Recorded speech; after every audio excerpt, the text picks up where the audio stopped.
Selanjutnya bergabung juga melalui sambungan telepon ada Pak Nahar, Direktur Rehabilitasi Sosial Anak dari Kementerian Sosial. Kita sapa langsung.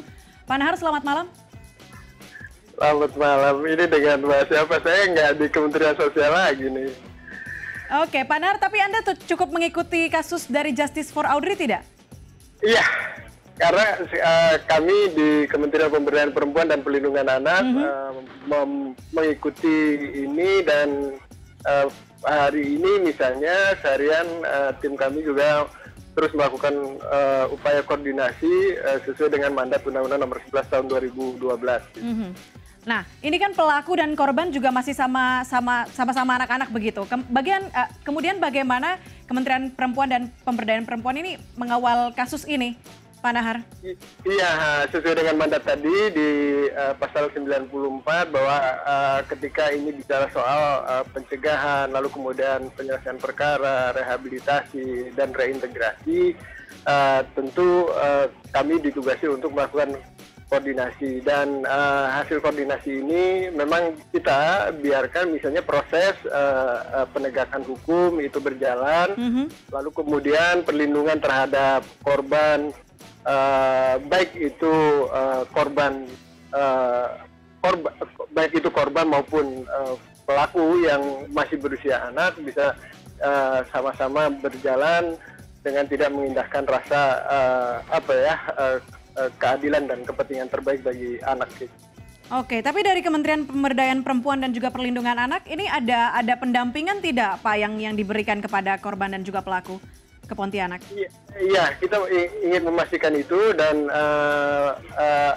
sejak awal misalnya daerah melalui Dinas Pemberdayaan Perempuan dan Perlindungan Anak sudah mengawal ini, mendampingi, lalu kemudian memastikan bahwa misalnya korban mendapatkan perawatan secara cepat, baik medis maupun yang lain, lalu kemudian ketika proses penegakan hukum ini berjalan, kalau memang nanti menggunakan prosedur sistem peradilan pidana anak, tentu ini akan berlanjut dalam sebuah proses hukum yang sudah ada aturannya.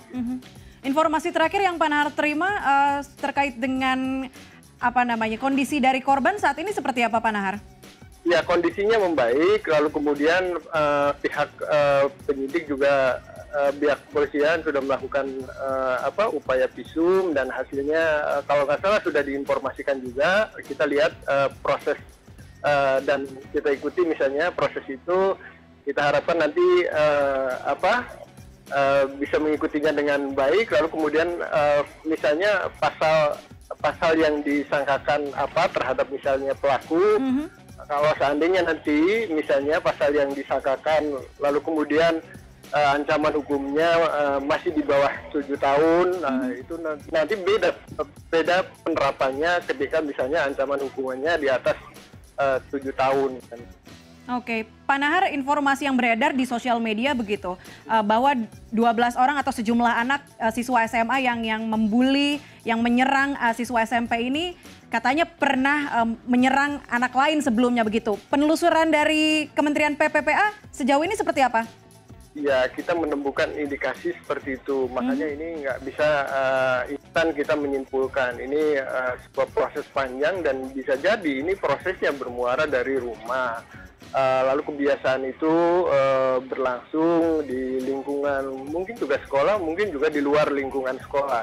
Tapi dari hasil pendalaman misalnya kita memperoleh data misalnya dari 12 yang anak-anak yang berada di lokasi, ternyata misalnya pelaku utamanya 3 gitu, lalu kemudian yang lain juga diminta keterangan, tapi 3 misalnya menjadi aktor dari kejadian ini, tapi biarkan ini masih terus berproses dan kami masih menunggu hasil dari pihak kepolisian. Oke, baik Pak Nahar, kita tunggu informasi selanjutnya, perkembangan selanjutnya. Terima kasih banyak sudah bergabung bersama kami, Pak, di CNN Indonesia Connected.